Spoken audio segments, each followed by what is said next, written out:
Para você que acompanha o canal da Revista Carro, nós estamos a bordo do Fiat Argo Trekking, agora com câmbio CVT.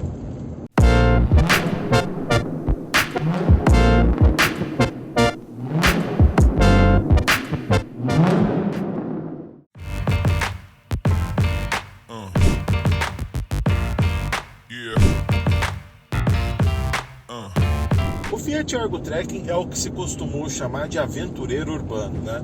No começo da década de 2010, houve aquela febre de compactos transformados em veículos supostamente fora de estrada, mas que muitas vezes só traziam mais plástico e não traziam elementos mecânicos de fato que fizessem aqueles carros ter alguma capacidade de off-road. O Argo veio depois, ele foi lançado em 2017 e a versão Trekking foi lançada em 2019.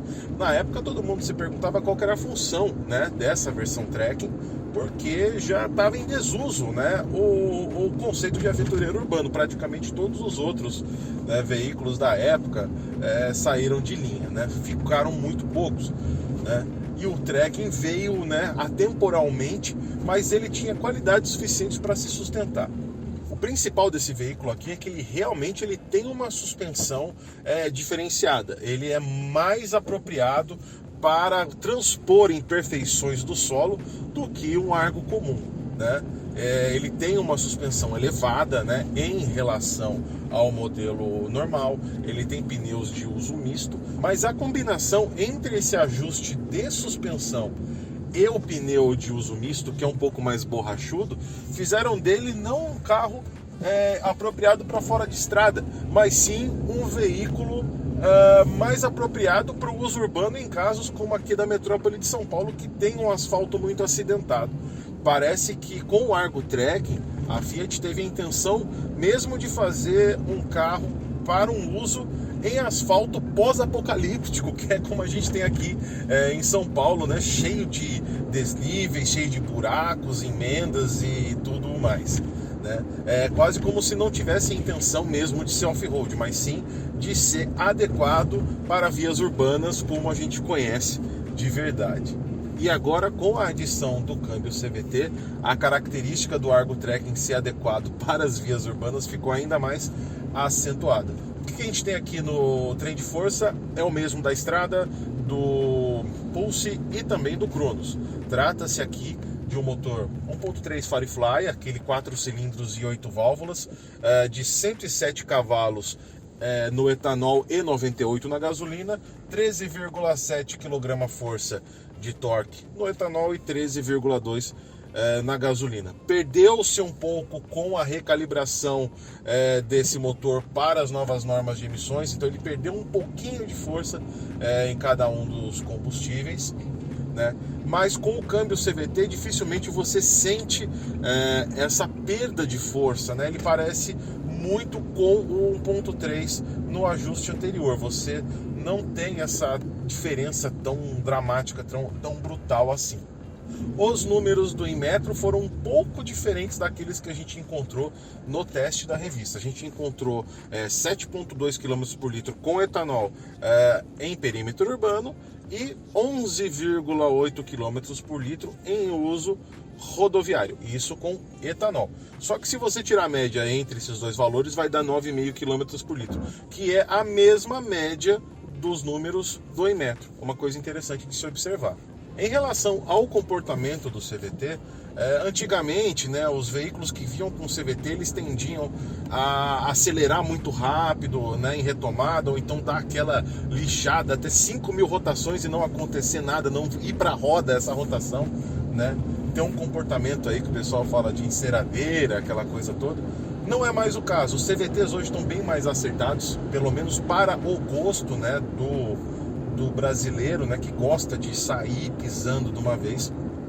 E aqui a gente tem um comportamento muito adequado, muito dócil, né? Parece um automático normal, parece que a gente está dirigindo o carro com câmbio AT6, então não existe nenhum prejuízo aí para o comportamento. Isso a gente está aqui nesse momento numa via bastante acidentada e assim, não é aquele comportamento que te irrita, que você pega em outros carros, parece que você tá com o amortecedor praticamente sem ação nenhuma, né? De tão acidentada que é essa via. E aqui nós estamos transpondo numa boa, tranquilamente, né? Pelo comportamento da suspensão. Pro uso urbano, a gente recomenda que você utilize aqui o modo Sport, né, que curiosamente não afeta tanto assim o consumo urbano. Ele dá retomadas mais presentes, ele dá aí uma esperteza maior aí para o CVT e não afeta tanto assim o consumo. É algo bastante interessante nesse casamento do trem de força. Caso você precise de mais arrancada no Fiat Argo Trekking, botão Sport no volante e ele vai deixar bem mais presente a resposta, bem mais próxima à resposta ao acelerador. Vamos ver como é que ele arranca aqui nesse semáforo. Obviamente a gente não vai acelerar até 100 km por hora, vamos até 50.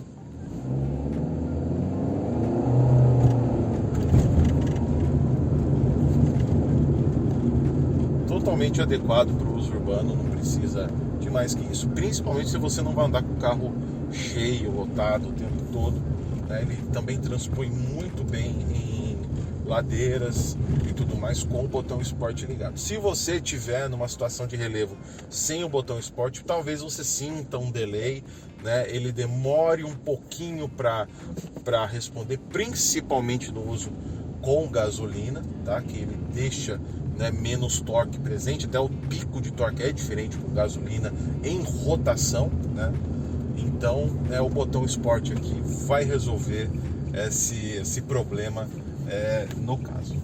Outro ponto muito interessante do Fiat Argo Trekking é a direção com assistência elétrica, né? Ela tem um range de assistência muito grande, né? Na cidade a direção fica uma pluma, fica muito confortável, muito leve, né? Muita gente não gosta de direção excessivamente leve, não é o caso, não fica excessivamente leve, mas fica bem leve na cidade, para você fazer manobra não tem problema nenhum, tá? Mas em rodovia a direção fica muito firme, a 120 km por hora você sente o volante realmente preso quase, mas transmitindo muita segurança para você. Agora eu vou fazer uma curva aqui, 20 km por hora, olha só, nem tô segurando o volante praticamente, tô só fazendo com o dedo por fora. É muito leve a direção para fazer esse tipo de trajeto em cidade. Então, até mesmo pensando em público PCD, né, o pessoal que tem limitações com relação à mobilidade, é um carro adequado sim para esse uso, né, por esse público. Passando por uma via acidentada aqui, cheia de emendas, né, aqui em São Paulo, e boa parte do mérito do Fiat Argo Trekking conseguir filtrar essas imperfeições, né, e deixar, né, esse trajeto mais confortável são dos pneus Pirelli Scorpion. São pneus de uso misto, né? A banda de rodagem dele é bastante borrachuda, então também ajuda a filtrar esse tipo de imperfeição. Porém, em estrada, né, em rodovia, a gente vai ter um pênalti. Qual é o pênalti? Você vai sentir uma abrasividade, uma aspereza ali na rodagem, né, a velocidades acima de 100 por hora, um pouco maior do que num veículo normal. Não incomoda, não incomodou a mim, aliás, né?